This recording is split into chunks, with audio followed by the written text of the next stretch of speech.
सिरी, यहाँ का तापमान कितना है?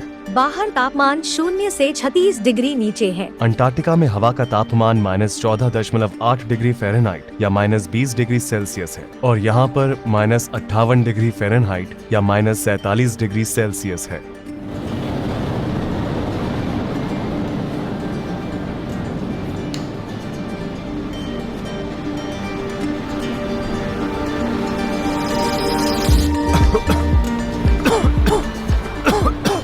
हमारे फेफड़ों को इसकी आदत नहीं है, इसलिए हमें बार बार खांसी आ रही है। यहाँ का मौसम बहुत ही ठंडा और शुष्क है। यहाँ की आबादी बहुत ज्यादा है। यहाँ करीबन 3 लाख लोग रहते हैं।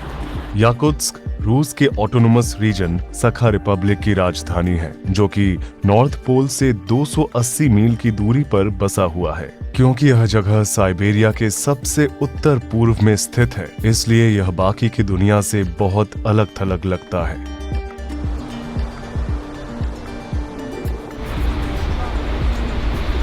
बाहर का तापमान लगभग -50 डिग्री सेल्सियस है। उबलते हुए पानी का तापमान -135 डिग्री सेल्सियस है।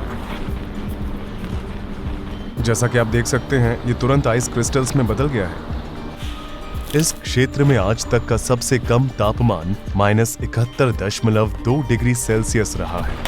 ऐसा लगता है जैसे यह जगह किसी दूसरे प्लैनेट का हो। बाहर रखा गया केला कुछ ही मिनटों के अंदर एक हथौड़े में बदल सकता है। यहाँ पर लोग मेटल फ्रेम के चश्मे नहीं पहन सकते हैं, क्योंकि मेटल उनकी त्वचा से चिपक सकता है और जब वे अपने चश्मे को निकालने जाएंगे तो उनका मांस बाहर आ सकता है। ये मांस का एक टुकड़ा है जो बिल्कुल इंसानी मांस जैसा दिखाई देता है। आइए इसे मेटल से छूकर देखते हैं कि क्या होता है।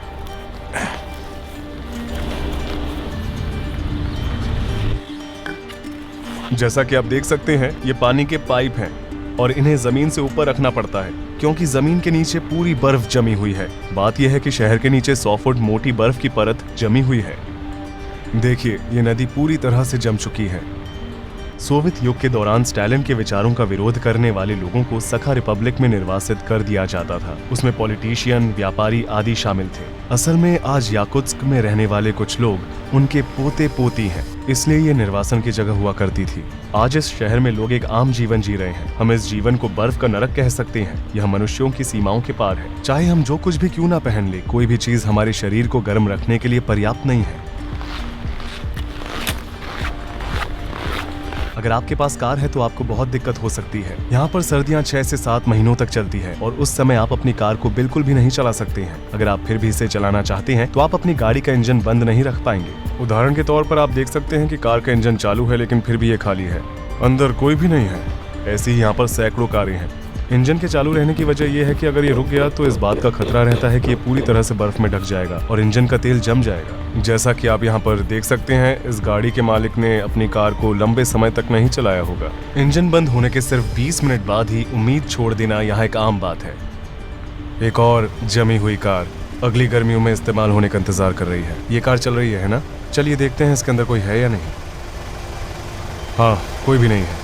क्या आप सोच सकते हैं कि यहाँ वाकई में ऊर्जा की कितनी ज्यादा बर्बादी हो रही है? किस्मत से रूस एक ऐसा देश है जहाँ तेल और प्राकृतिक गैस संसाधनों की मात्रा बहुत अधिक है।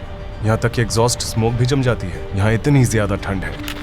कार की सुरक्षा के लिए विशेष कवर्स भी बनाए गए हैं, लेकिन कभी कभी वो भी काफी नहीं होते। जिनके पास पैसे खर्च करने की हैसियत है वे अपनी गाड़ियों को हीट गैरेज में रखते हैं। क्योंकि ये गाड़ियां लगातार चलती रहती है, इसलिए पूरे शहर में लगातार धुएं की एक परत बनी रहती है। धुंध की वजह से सामने कुछ दिखाई देने की सीमा अक्सर 60.96 मीटर से कम होती है। यहाँ पर बनाए गए घरों का आर्किटेक्चर बिल्कुल अलग है। जमीन के बर्फ से ढके होने और बर्फ के खिसकने की संभावना की वजह से बिल्डिंग्स को खंभों पर बनाया जाता है। पुराने घर जिनका निर्माण बहुत पहले किया गया था, वे एक दशक के बाद झुकने लगते हैं, क्योंकि बर्फ की मात्रा या तो बढ़ जाती है या कम हो जाती है। ये पिन और सुई की तरह लग रहा है। यहाँ अगर सबसे बुरा कुछ हो सकता है तो वो है फ्रॉस्ट बाइट। चलिए मान लेते हैं कि एक रेफ्रिजरेटर लगभग 4.4 डिग्री सेल्सियस पर काम करता है और फ्रीजर -20 डिग्री सेल्सियस पर काम करता है, तो हम बड़ी आसानी के साथ कह सकते हैं कि यहाँ पर हर जगह एक बहुत ही हाईटेक फ्रीजर की तरह काम कर सकती है, क्योंकि यहाँ का तापमान -50 डिग्री सेल्सियस है। इसलिए कुछ लोग अपने फलों या मांस को अपनी खिड़की के बाहर टांग कर स्टोर करते हैं। क्या मैं इस तौलिए से एक स्लेड बना सकता हूँ?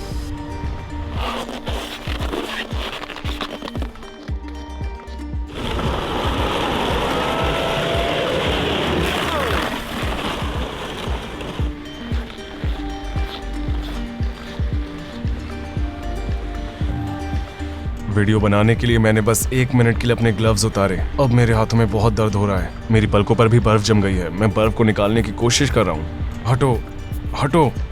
अगर आप 15 मिनट से ज्यादा समय तक बाहर रहते हैं तो आपको त्वचा में जलन और सांस लेने में दिक्कत जैसी समस्याओं का सामना करना पड़ेगा। ठंड लगना जो सुई की चुभन की तरह होती है, फ्रॉस्ट बाइट, उसके बाद सनसनी, और फिर इसके बाद सीधे मौत भी हो सकती है। उसने बस 5 मिनट मेरा वीडियो शूट करने के लिए अपने ग्लव्स निकाले और तुरंत ही उसकी उंगलियां सफेद हो गईं। हमारा माइक्रोफोन रेड वार्निंग दे रहा है। ये ठीक से काम नहीं कर रहा है। कैमरा भी ठीक से काम नहीं कर रहा है। देखिए, इसका कवर जम गया है। हमारे फोन भी ठीक से काम नहीं कर रहे हैं। कुछ मिनटों पहले उसके फोन की बैटरी लगभग 10% थी और फिर अचानक डेड हो गई, जबकि वास्तव में ये लगभग फुल थी। मेरे पीछे आप जो देख रहे हैं वो एक कब्रिस्तान है। मेरे जूतों के नीचे की बर्फ की थिकनेस लगभग 100 फुट है और ये बर्फ लगभग पूरे शहर के नीचे है, जो गर्मियों में भी नहीं पिघलती है।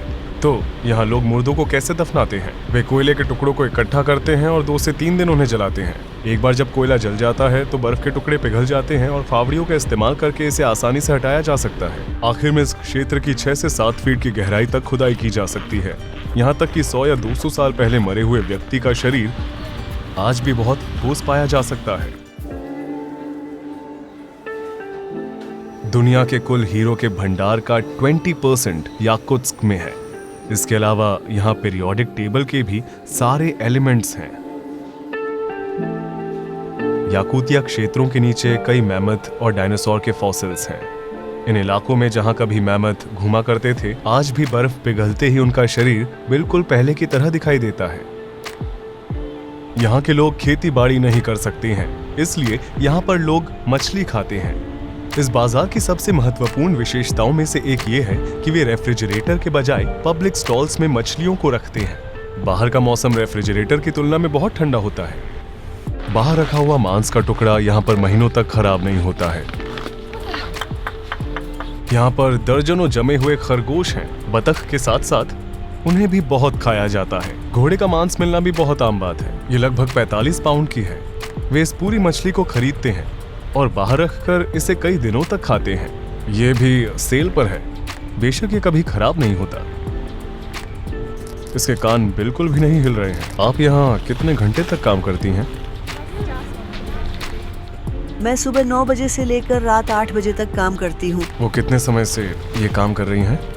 30 सालों से। उन्होंने एक दूसरे के ऊपर कितने कपड़े पहने हैं? Кофта. И вот такие эти. И вот. वे ऐसे फरों पर खड़े होते हैं ताकि अपने पैरों पर आने वाली ठंड का एहसास न हो। याकुतियों, जिनकी आबादी सबसे ज्यादा है, वे मूल रूप से तुर्क हैं। इस आबादी का 38% मूल रूप से रूसी है।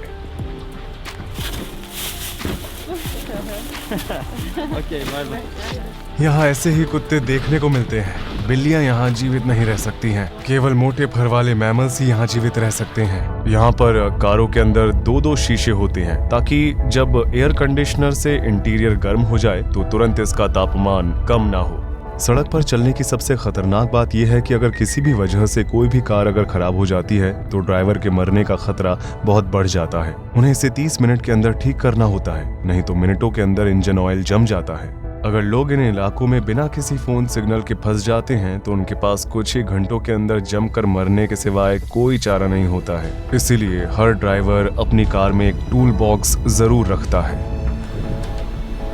कुत्तों वाले स्लेड के साथ गांव की हमारी यात्रा पूरी हो चुकी है। कुत्तों वाले स्लेड पर सवार होते समय हवा और ठंड के कारण मेरा कान पूरी तरह से सुन्न हो चुका था। दर्द बर्दाश्त के बाहर था। मारिया ने हमें अपने गांव के घर में बुलाया और अब हम इन रहस्यमय याकुतियों के बारे में और भी जानेंगे। क्या आप देख सकते हैं, मेरी उंगली जितना मोटा हो गया है। मैं महसूस नहीं कर पा रहा हूँ। ये सुन्न हो चुके हैं। मेरे दूसरे कान को देखो, ये बहुत पतला है। यहाँ पर पाए जाने वाले घोड़े सामान्य घोड़ों की तुलना में काफी छोटे होते हैं। उनका शरीर ही इस तरह बना हुआ है। यह उन्हें गर्म रहने में मदद करता है। जितना कम सतही भाग उतनी कम परेशानी। उन्होंने हमें अपने कपड़े दिए और हमने उन्हें पहन लिया।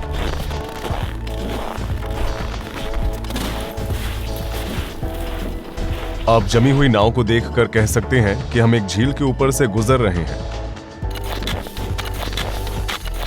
हमने इसे 90 डिग्री के एंगल पर मारने की कोशिश की। हमने यहाँ 20 से 25 सेंटीमीटर के डायमीटर का छेद किया। गाय यहाँ पर आकर अपनी पानी की प्यास को बुझा सकती है।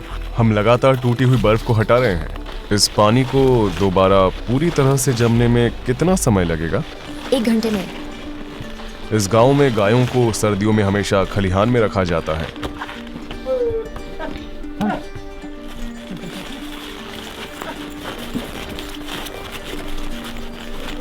क्या उन्हें ठंड नहीं लगती? बेशक वे करते हैं, इसीलिए वे ज्यादा समय बाहर नहीं बिताते हैं। ये मुझे क्या हुआ है? आपको कान में फ्रॉस्टबाइट हो गया है। इसका ज्यादा समय तक रहना खतरनाक साबित हो सकता है। उन्हें इसे काटना पड़ेगा, है ना? अगर वे इसे बचा नहीं सकते तो वे इसे काट सकते हैं, क्योंकि इसके सेल्स पहले से ही मर चुके हैं। यह आपके कान के लिए है, जो कि एक ट्रेडिशनल याकुत्स्क मेडिसिन है, जिसे भालू की चर्बी से बनाया जाता है। बियर? हाँ, इसे मेरे पिता ने शिकारियों से लिया था। ओह। इसे फ्रॉस्टबाइट और जलने के दौरान मदद मिलती है। अगर आप इसे पीछे से देखेंगे तो आपको साफ साफ दिखाई देगा। ये सच में बहुत सूज गया है। ये लोग इसे फ्रॉस्टबाइट कहते हैं। अगर मैं 15 मिनट और ठंड में रहा होता तो शायद मैं अपने पूरे कान को खतरे में डाल सकता था। यहाँ पर रहना कोई मजाक नहीं है। आपने अब तक का सबसे ठंडा तापमान कितना देखा है? यहाँ का सबसे कोल्डेस्ट टेम्परेचर -71 सेल्सियस था। आपके लिए ठंड क्या है? अगर मेरे पास मौसम के हिसाब से अच्छे कपड़े हैं तो -40 से पहले ये मेरे लिए रियल विंटर नहीं होगा। -41 से लेकर -48 मेरे लिए ठीक ठाक है। -40 से नीचे ठंड होती है और -42 से नीचे बहुत ठंड होती है, और हर एक डिग्री को महसूस किया जा सकता है। बेहद ठंड का मौसम आग की तरह चुभता है। हाँ, सच में मेरे कान में भी मुझे जलन महसूस हो रही है। लग रहा है जैसे बहुत गर्म हो गया हो। कभी कभी लोग बहुत ज्यादा शराब पी लेते हैं और कहीं बाहर सो जाते हैं, और बस एक रात बाहर रहने से कुछ लोगों के पास सही कपड़े नहीं होते और वे जंगल में चले जाते हैं। उनकी कार खराब हो जाने पर वे किसी को कॉल नहीं कर सकते, क्योंकि यहाँ फोन सर्विस नहीं है, और इसी तरह उनका किस्सा खत्म हो जाता है। प्रकृति के बारे में क्या राय है? याकूत और सखा लोगों की पूरी लाइफस्टाइल नेचर का ध्यान रखना और उसका सम्मान करना है। बचपन में मैं और मेरी फैमिली मछली पकड़ने, शिकार करने के लिए जंगल में जाया करते थे। यह हमारी जिंदगी का बस एक हिस्सा है, और हम हमेशा याद रखते हैं कि हम इस दुनिया के मालिक नहीं हैं। हम तो महज मेहमान हैं। मिसाल के लिए, हम हमेशा इस रिचुअल को फॉलो करते हैं कि जब भी हम कुछ बड्ढा करने जाते हैं तो हम हमेशा अपने साथ थोड़ा सा खाना ले जाते हैं और इसे जमीन पर छोड़कर प्रार्थना कहते हैं, नेचर प्लीज हमारे साथ शेयर करो, प्लीज हमें खाना दो। यह उस जमीन के मास्टर आत्मा के लिए है। आप मानते हैं कि प्रकृति में एक आत्मा होती है? हाँ, मिसाल के लिए जब हम जंगल में जाते हैं तो आपको जोर से नहीं बोलना चाहिए, क्योंकि इससे स्पिरिट्स डिस्टर्ब हो सकती हैं। आपको वहाँ शराब नहीं पीनी चाहिए, मौज मस्ती नहीं करनी चाहिए, कचरा नहीं फेंकना चाहिए, न छेड़ो, न परेशान करो और न ही बिगाड़ो। याकूत धर्म कोई ऐसी चीज नहीं है जो किसी किताब में लिखी गई हो या कोई चर्च जैसा हो। हमारे धर्म का एक सेंटर है, लेकिन वह बाकी धर्मों जैसा नहीं है। हम क्या करते हैं? हम हर रोज प्रार्थना करते हैं। यह कुछ वैसा नहीं है, बल्कि यह हमारे मन में है, हमारी लाइफस्टाइल में है, और ये सब कुछ नेचर से जुड़ा हुआ है। जो कुछ भी है, आप उसके लिए भगवान के बजाय प्रकृति का शुक्रिया अदा करते हैं। भगवान ही नेचर है। हमारे भगवान नेचर का एक हिस्सा है। अच्छा, अब मैं समझा। आप दक्षिण की ओर रहने के लिए क्यों नहीं चले जाते, जहाँ इसकी तुलना में गर्मी ज्यादा है? क्योंकि इन तापमानों में रहना किसी पीड़ा से कम नहीं है। ये आपके लिए टॉर्चर हो सकता है, लेकिन हमारे लिए नहीं। मैं और मेरी फैमिली यहाँ हैं। इसकी सबसे बड़ी वजह यह है कि मैं अपने परिवार, अपने माता पिता, अपने दादा दादी के करीब रहना चाहती हूँ। और दूसरा यह कि मुझे यहाँ का नेचर बहुत पसंद है। यह बहुत ही प्योर है। यहाँ की इकोलॉजी बहुत प्योर है। मेरे और मेरे होने वाले बच्चों के लिए ताज़ी हवा में सांस लेना बहुत ज़रूरी है। तीसरी वजह है हमारा कल्चर। मैं अपनी भाषा को बरकरार रखना चाहती हूँ, अपनी परंपराओं को बरकरार रखना चाहती हूँ और उन्हें आने वाली जनरेशन को देना चाहती हूँ। याकुत्स्क में गर्मियों का भी मौसम होता है। जुलाई में यहाँ का औसत तापमान लगभग 19 डिग्री सेल्सियस होता है।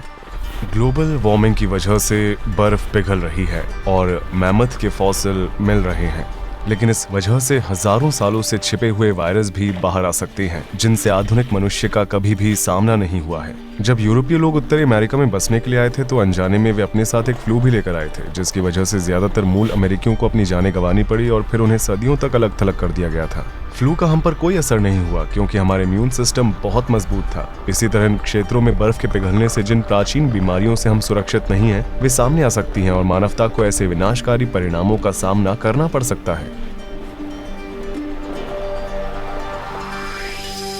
देखने के लिए धन्यवाद। यह वीडियो रिडिस्कवरी नामक एक यात्रा वृत्त चित्र श्रृंखला का पहला एपिसोड था। मैं उन अनोखी जगहों पर जाता हूं जिनके बारे में बहुत से लोग नहीं जानते हैं और उनके बारे में व्यापक दृष्टिकोण के साथ वृत्त चित्र बनाता हूं। इस चैनल पर अगला आने वाला वीडियो रिडिस्कवरी का दूसरा एपिसोड होगा। मैं इस विशाल बर्फ के ढेर के अंदर गया और परमाफ्रॉस्ट की खोज की। पूरी डॉक्यूमेंट्री श्रृंखला के दौरान हमें -67 फ़ारेनहाइट में अविश्वसनीय दैनिक जीवन के बारे में पता चला। ये रहस्यमयी याकूत लोग और उनकी आश्चर्यजनक संस्कृति। यदि आप उस वीडियो को मिस नहीं करना चाहते हैं और हमारे सभी वीडियो देखना चाहते हैं तो सदस्यता अवश्य लें। मैं मेरे साथ इस प्रोजेक्ट को बनाने के लिए अपनी टीम को भी धन्यवाद देना चाहता हूं। अभी के लिए अलविदा। रूही चैनत यहाँ पर था।